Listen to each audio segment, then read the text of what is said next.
Thyroid gland ना, मैंने पढ़ाया था कल शायद थोड़ा बहुत। ये हमारी ट्रेकिया है, इस पे सी टाइप कार्टिलेज लगे हुए हैं।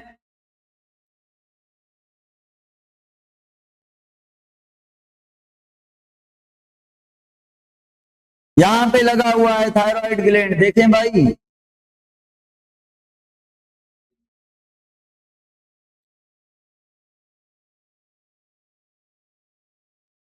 ऐसे एच शेप के दो लोब हैं, ये राइट लोब, ये लेफ्ट, और इन दोनों के बीच एक कनेक्शन है ये वाला, इसको मैं डार्क कर रहा हूं, इसको कहते हैं स्थमस। थमस ग्लैंड, ये रहा ट्रेकिया हमारा, ये ट्रेकिया पे इधर लगा हुआ है, इधर लोकेटेड है। सुन ले भाई, कल पूरा नहीं पढ़ाया था, शुरू करवाया था, है ना। थायराइड ग्लैंड हार्मोन बनाता है, उस हार्मोन का एक का नाम है T3, दूसरे का नाम है, और तीसरे का नाम है कैल्सिटोनिन। सुन ले भाई, T3 और T4 दोनों मिलके काम करते हैं। दोनों का काम क्या है?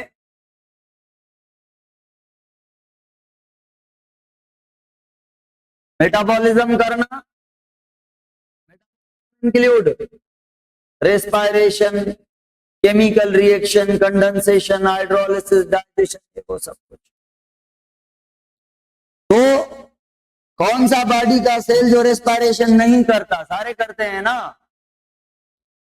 करे तो ये सारे बॉडी के सेल पे काम करते हैं हार्मोन T3, और ये बनता है 10%।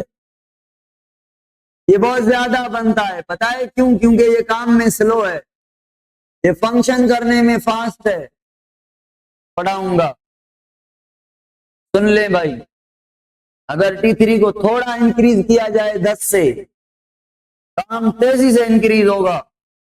इट मीन्स जब आप सिंपैथेटिक लाना चाहते हैं फ्रॉम पैरासिम्पैथेटिक, तो T4 को इंक्रीज करके कुछ नहीं कर सकते आप, आपने T3 को इंक्रीज करना पड़ेगा। क्यों?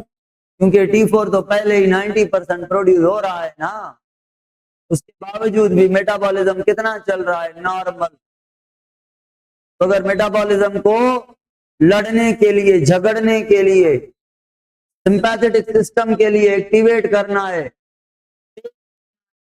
तो आपको चाहिए T3 हार्मोन। वो क्या करेगा? वो अगर बढ़ जाएगा 10% से, तो मेटाबॉलिज्म बड़ी तेजी से इंक्रीज हो जाएगा। एगाल कया दो मां, T3 इपिनेफ्रिन के बुलावे पे भागता आता है, इंक्रीज हो जाता है ना। इपिनेफ्रिन कहता है सिंपैथेटिक लाओ, T4 कहता है भाई मसल को अगर सिंपैथेटिक में काम करना है तेज, तो मैं तो ज्यादा काम नहीं करवा सकूंगा मसल से। T3 कहता है मैं हूं ना। T3 को बढ़ाया जाता है ताकि बॉडी के सेल ज्यादा मेटाबॉलिज्म करके ज्यादा एनर्जी बना पाए। Emergency to cope up the emergency. चलो भाई, पूछ लो सवाल दूसरा। सिंपैथेटिक को सेम पैरासिम्पैथेटिक में कन्वर्ट करना हो, तो इन दोनों में से कौन से हार्मोन की कंसंट्रेशन को कम किया जाएगा? Again T3। The answer is same. सुन लें भाई, एक काम क्या है इन दोनों का? बट मेटाबॉलिज्म में ये तेज है। दूसरा काम है कोलेस्ट्रॉल की ब्रेकडाउन। तीसरा काम है अमाइनो एसिड की। अगर इस सेल ने काम करना है, सेल ने क्या करना है, मेटाबॉलिज्म करना है, तो ये अमाइनो एसिड अंदर एब्जॉर्ब करे या ना करे? क्यों करे? क्योंकि अगर मेटाबॉलिज्म करना है तो मेटाबॉलिज्म होता है एंजाइम से। एंजाइम बने हुए हैं प्रोटीन के, या कोई भी रिएक्शन देख लें उसमें प्रोटीन का रोल नहीं है क्या? प्रोटीन बन रही है, सेल ज्यादा से ज्यादा क्या बनाता है, कोई भी काम कर रहा है 50% ये लग रहा है कि सेल प्रोटीन बना रहा है कोई भी, क्योंकि सबसे ज्यादा प्रोटीन है ना, तो सबसे ज्यादा काम प्रोटीन के सारे से रिलेटेड होगा ना। तो अमाइनो एसिड को एब्जॉर्ब करवाते हैं ये इनटू द सेल्स, ग्लूकोज को एब्जॉर्ब करवाते हैं सेल्स, मेटाबॉलिज्म को बढ़वाते हैं सेल्स के अंदर। और क्या मैं कहूं, कल पढ़ाया था नर्वस सिस्टम की डेवलपमेंट, इनका रोल है भाई। इसकी सुने, स्केलेटल सिस्टम की डेवलपमेंट, इनका रोल है। सुने, मस्क्यूलर सिस्टम के अंदर डेवलपमेंट भी और मसल का फंक्शन भी, इनका रोल है। और सुने, जीआईटी की जो मूवमेंट है आपकी, जो मूवमेंट है पेरिस्टाल्सिस, इनका रोल है। अब सवाल मेरा सुने, क्या थायराइड T3 T4 प्रोड्यूस करेगा तब जब थायराइड के पास ये हार्मोन जाएगा, पिट्यूटरी के पास जाएगा? किसका हार्मोन है ये? H, हाइपोथैलेमस का हार्मोन है ये। को बढ़ाना है सेल के अंदर तो ये प्रोड्यूस होगा फ्रॉम हाइपोथैलेमस, आएगा किसके पास?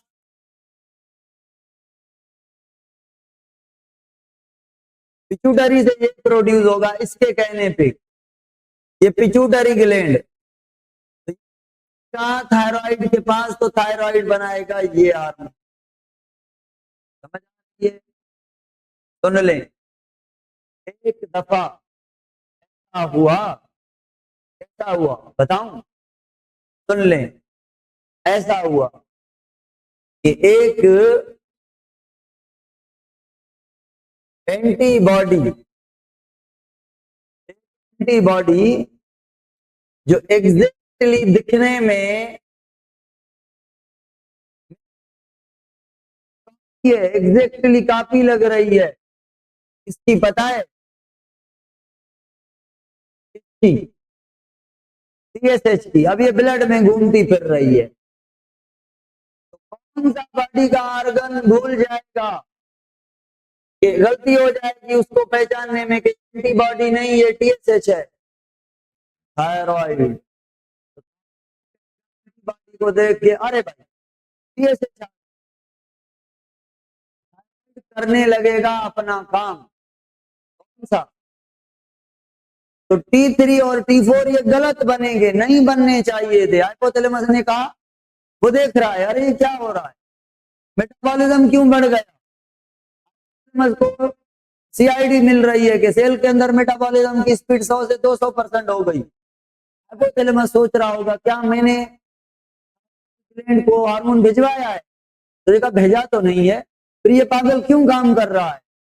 तो पता चलेगा दिस इज द एंटीबॉडी जो मसला कर रही है, ये टूटी फूटी एंटीबॉडी है जिसकी वजह से T3 और T4 ज्यादा बन रहे हैं। समझ आ रही है? तो क्या कहूं कि जब T3 और T4 ज्यादा बन जाएंगे, T3 और T4 ज्यादा बन जाएंगे तो ये होगा, उसको कहेंगे क्या जब ज्यादा बन जाएं तो? हाइपर थायराइडिज्म, मतलब थायराइड ग्लैंड से हार्मोन ज्यादा बने तो क्या T3 T4 ज्यादा बनने से मेटाबॉलिज्म इंक्रीज हो जाएगा? क्या बॉडी के अंदर हीट इंक्रीज हो जाएगी? क्या इस आदमी को हीट इंटॉलरेंस हो सकती है? गर्मी बर्दाश्त नहीं कर पाएगा। वजह क्योंकि इसके अंदर गर्मी नॉर्मल नहीं बहुत ज्यादा बन रही है। तो जब ज्यादा बन रही है गर्मी और ये फिर गर्मी में जाएगा तो बॉडी टेकल नहीं कर पाएगी, इसको होगी हीट इंटॉलरेंस, जल्दी गर्मी लग जाएगी, टेम्परेचर इसका ज्यादा होगा, फीवर बॉडी में इसके पेन होगा। और सुने, क्या हार्ट बीट स्लो होगी? क्या ब्लड प्रेशर कम होगा? ब्लड प्रेशर ज्यादा होगा। सुन लें भाई, क्या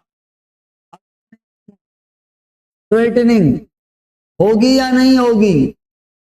ज्यादा होगी। क्या वेट इसका लॉस होगा कि नहीं होगा?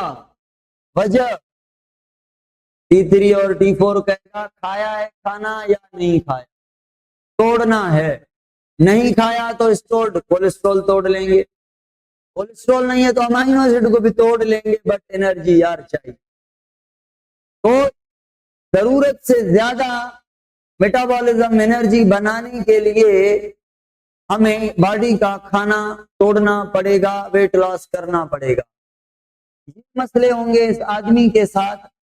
और इस आदमी की आंखें जो है ना एक्सोप्थेल्मिया होगी। एक्सोप्थेल्मिया का मतलब है जो आय है ना, बाल, आय बाल ऐसा ऑर्गन है जिसमें ब्लड वेसल बहुत जाती हैं ब्लड देने के लिए। तो जब मेटाबॉलिज्म हो जाएगा तो आंखों को ब्लड ज्यादा मिलेगी, उनमें स्वेलिंग आ जाएगी, तो आंखों का जो आय बाल है वो बड़ा हो जाएगा, प्रोट्रूड हो जाएगा, मतलब बड़ा हो जाएगा, साइज में फूल जाएगा, ऐसे बड़ी आंखें हो जाएंगी। इसको कहेंगे एक्सोप्थेल्मिया। एक्सोप्थेल्मिया, एक्सोप्थेल्मिया, सुन लें भाई। उसके अलावा इस बीमारी को क्या कहेंगे जिसमें ये सारे के सारे सिम्टम हो? इसको कहेंगे हम ग्रेव्स डिजीज। मतलब ग्रेव्स डिजीज एक हाइपरथायराइडिज्म, हाइपरथायराइडिज्म कंडीशन है, बीमारी का नाम ये है। Hyperthyroidism is a condition. चलो भाई, तो हाइपरथायराइडिज्म क्यों हुई? Due to the immune disability. Immune disability, अपनी बॉडी की इम्यूनिटी ने बेड़ा गर्क करवाया। अच्छा, एक और बात, आदमी को गुस्सा ज्यादा आएगा ना, ठीक है। हाइपोथायराइडिज्म मतलब T3 और T4 कम बन रहे हैं, तो जब कम बनेंगे कौन कम बनेगा? T3 और, पता है क्यों?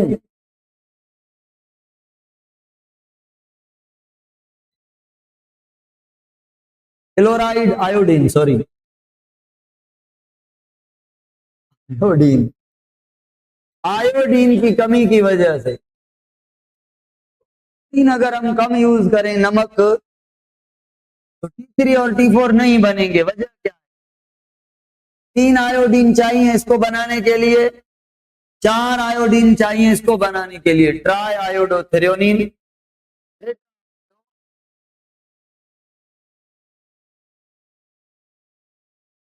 पानी चवा, पानी पियाऊं, वकार है, पानी तो पियार वकार है।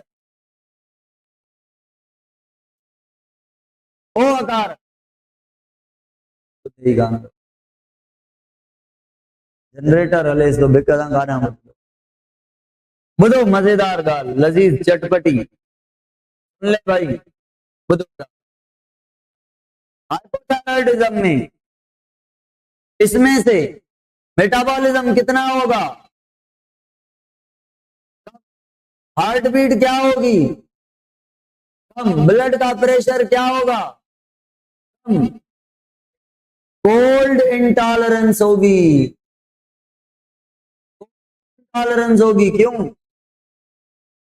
क्योंकि जब ये आदमी 20 सेंटीग्रेड में इसको रखा जाएगा 37 वाले को, तो इसको जब ठंड लगेगी तो ये गर्मी पैदा नहीं कर पाएगा, क्योंकि रेस्पिरेशन नहीं बढ़ा सकता तेज, क्योंकि T3 और T4 कम है बहुत। अगर इसको 20 से और 15 में रखा जाए तो बेड़ा गर्क, शायद टिकट कट जाए, ठंड लग जाए, ठंड का बुखार आ जाए, टिकट पे ना जाए पहले डायरेक्ट। ठीक है, तो टॉलरेंस, बात समझ आ रही है। उसके अलावा स्वीटनिंग होगी नहीं, वेट लॉस होगा, वेट गेन होगा। वजह, जो ये खाएगा, लेथर्जी क्या है? लेथर्जी का मतलब है लेजीनेस, लेजीनेस, लेजीनेस होगी इसके अंदर। क्या करूं, कुछ नहीं करूंगा, जान में ताकत नहीं है, एनर्जी नहीं है, बस सोया पड़ा रहूं, ऐसी फीलिंग्स को लेथर्जी कहते हैं। अगर मेंटेन करें ऐसे टाइट, जैसे सिगरेट, ऐसे जैसे चाय वाला,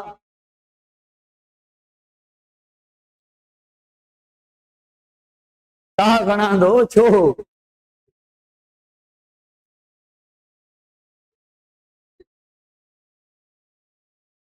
बुधो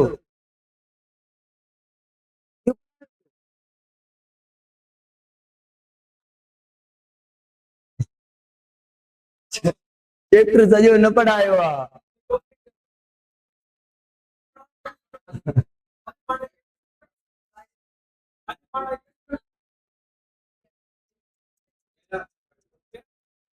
गर्ल्स डे न पढ़ायो हुयो यार, मां ओॾे न पढ़ायो हुयो, हाणे मूंखे ॻाल्हि यादि अचे थी।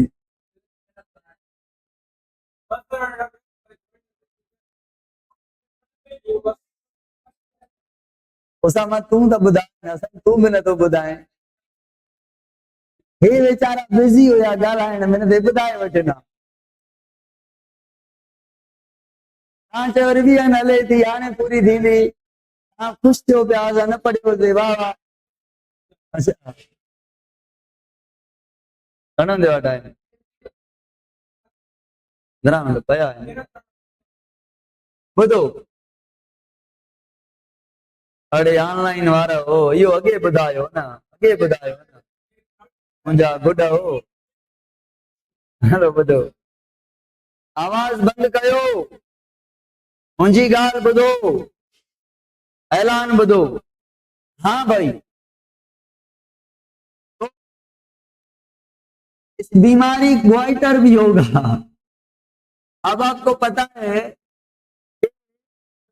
थायराइड के सेल्स फोलिक्यूल में होते हैं, फोलिकल में, और वो आयोडीन की कमी से फोलिकल फूल जाती है, तो सारे का सारा थायराइड ग्लैंड फूल जाता है, बाकी कितना बाल निकल आता है यहाँ पे, इसे कहते हैं ग्वाइटर। तो भी हाइपोथायराइडिज्म की एक निशानी है। अच्छा, इस ये जो सारे सिम्टम आ गए, ग्वाइटर हो गया, मेटाबॉलिज्म कम, lethargy, BP low, heart beat low, cold intolerance, इसको क्या कहेंगे? बीमारी को क्या कहेंगे? कहेंगे मैक्सिडीमा। बीमारी भी है myxoedema. Condition is said to be as hypothyroidism, बीमारी is said to be as myxoedema. हाँ, चले भाई। हाँ? तीसरा हार्मोन, सुन लें भाई, देख लें बोर्ड की तरफ, ये कैल्शियम की लेवल है, किसकी लेवल है ये? कितनी? ऑप्टिमम लेवल, किसकी? अगर कैल्शियम बढ़ जाए तो कहेंगे हाइपर कैल्सीमिया, और अगर कैल्शियम नॉर्मल से कम हो जाए तो कहेंगे हाइपो कैल सीमिया। जब हाइपोकैल्सीमिया होती है ना छोकरा बुद्धो, जब हाइपोकैल्सीमिया होती है ना अदा बुद्धो, एक हार्मोन आता है जिसका नाम है क्या? पीटीएच क्या करता है पता है? पीटीएच लो कैल्शियम को इंक्रीज करके कितना इंक्रीज करता है? पीटीएच पैराथ्रोमोन फुल फॉर्म है। पीटीएच कहां से बनता है? ये बनता है पैरा,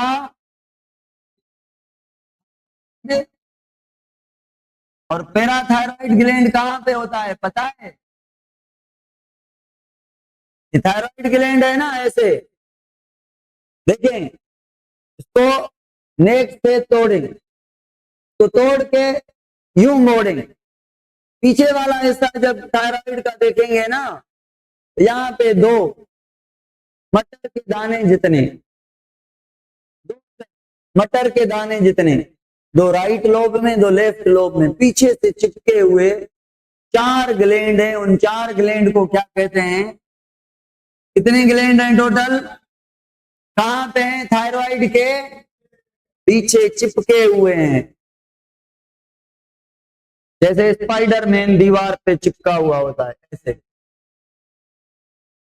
सुन लें भाई,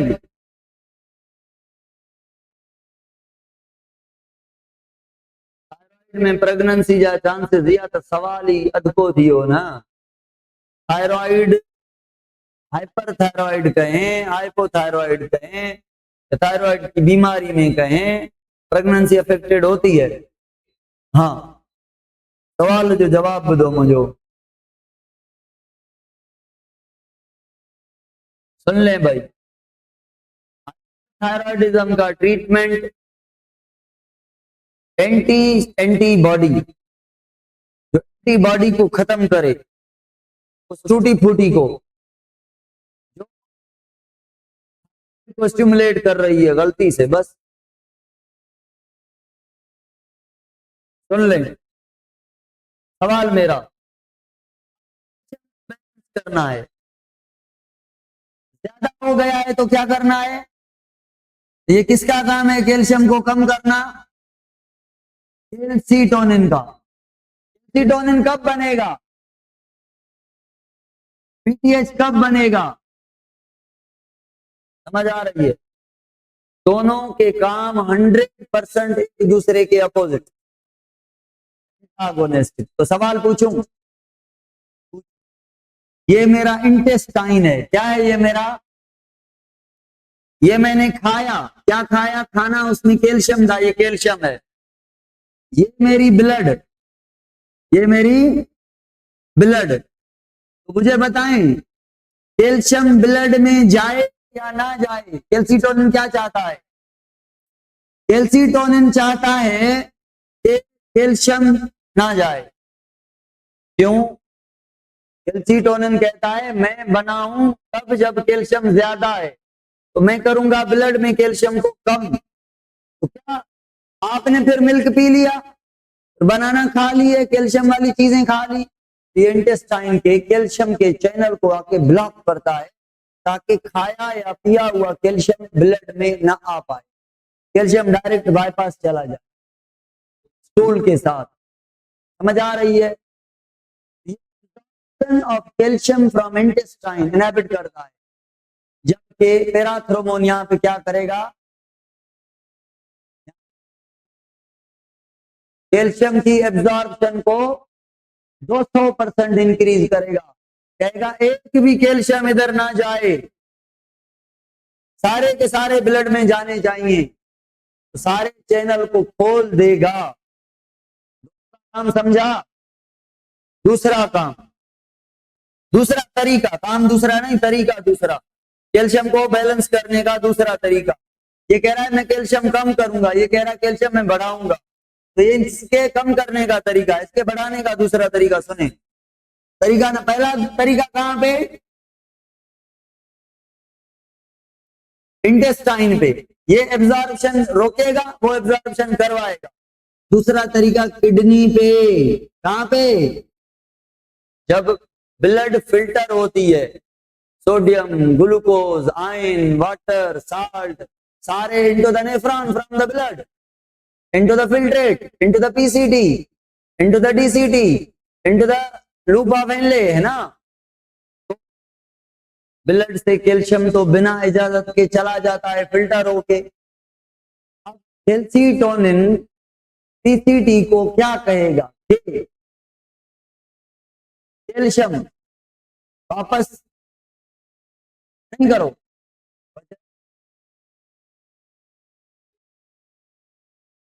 क्योंकि ये चाहता है क्या, ये चाहता है कैल्शियम को ब्लड में कम करना।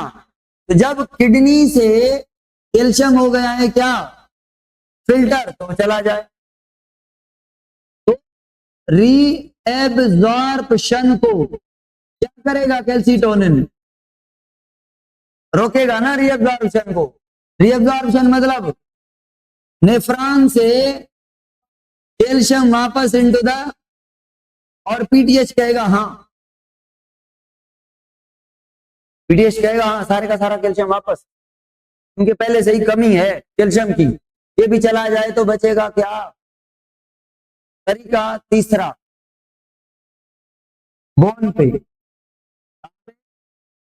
बोन पे तरीका है, बताऊं। बोन पे तरीका ये है, ये बोन, ये ब्लड, बोन से कैल्शियम को, ब्लड से कैल्शियम को इनटू द बोन, किसका काम है, with the help of vitamin D.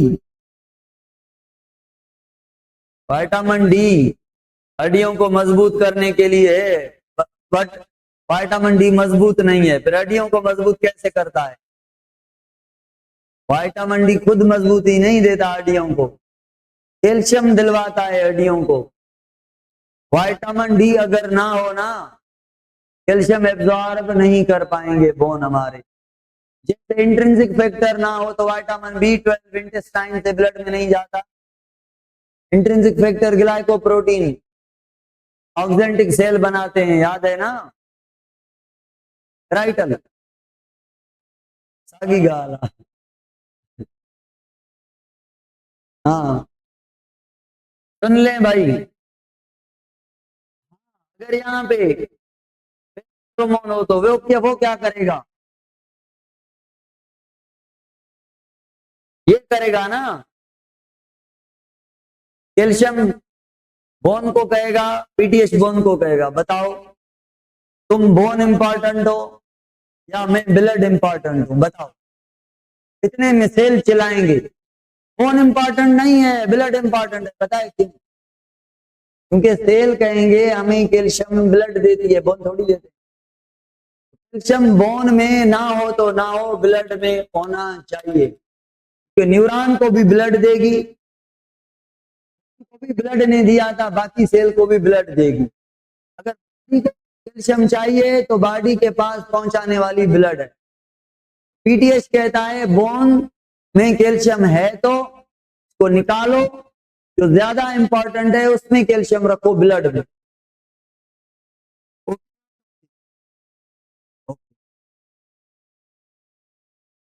अच्छा सवाल पूछा दो,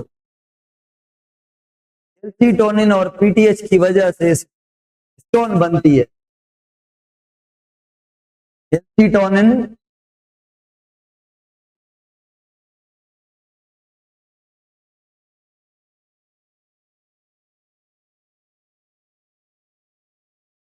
कैल्सीटोनिन और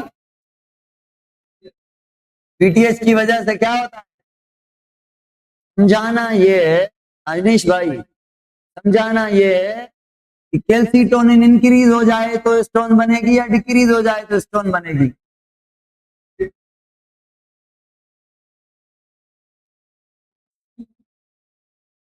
स्टोन तब बनेगी जब ब्लड में कैल्शियम ज्यादा आ जाए, तो ये तो कैल्शियम को डिक्रीज करता, अगर कैल्सीटोनिन हाई है तो कैल्शियम लो है।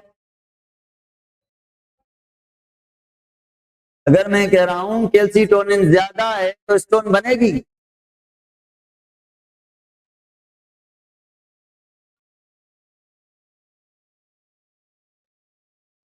अगर कैल्सीटोनिन हाई है तो कैल्शियम कितना है, अगर कैल्सीटोनिन तो लो है तो कैल्शियम है। कहाँ ही है चाहे वो?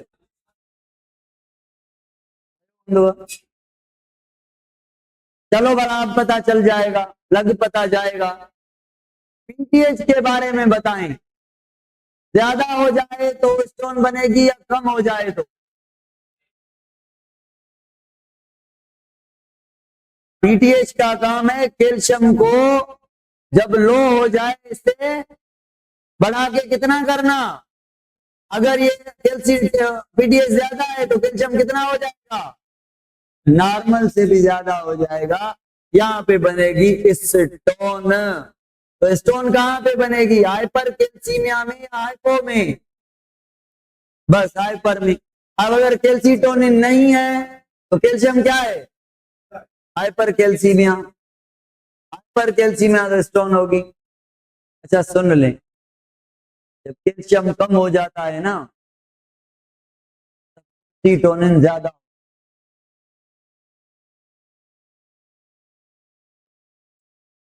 कैल्सीटोनिन की ओवर प्रोडक्शन का हाइपोकैल्सीमिया, क्योंकि जब कैल्शियम ज्यादा था तो कैल्सीटोनिन आया कैल्शियम को कम करने के लिए। अगर कैल्सीटोनिन नॉर्मल बनेगा तो कैल्शियम भी नॉर्मल हो जाएगा। अगर कैल्सीटोनिन ज्यादा बन जाएगा तो कैल्शियम लो हो जाएगा। जब लो हो जाएगा तो कैल्शियम की कमी, उस कमी के दौरान जो न्यूरॉन्स हैं मैसेज भेजने जा रहे हैं मसल को फॉर द रिलैक्सेशन, वो काम नहीं करेंगे। तो मसल रिलैक्स नहीं हो पाएंगे, टेटनस, क्रैम्प, मस्कुलर क्रैम्प, ऐसे प्रॉब्लम होंगे जब कैल्शियम कम हो जाए। पूछ लूं सवाल, पीटीएच लो हो गया, पीटीएच पीटीएच लो हो गया, लो पीटीएच होगी कि स्टोन होगा, क्रैम्प होगी कि स्टोन होगा? सोच लें भाई, पीटीएच अगर कम है मतलब कैल्शियम को नहीं बढ़ा रहा, मतलब कैल्शियम रिमेन थोड़ा थोड़ा। तो वेरी गुड,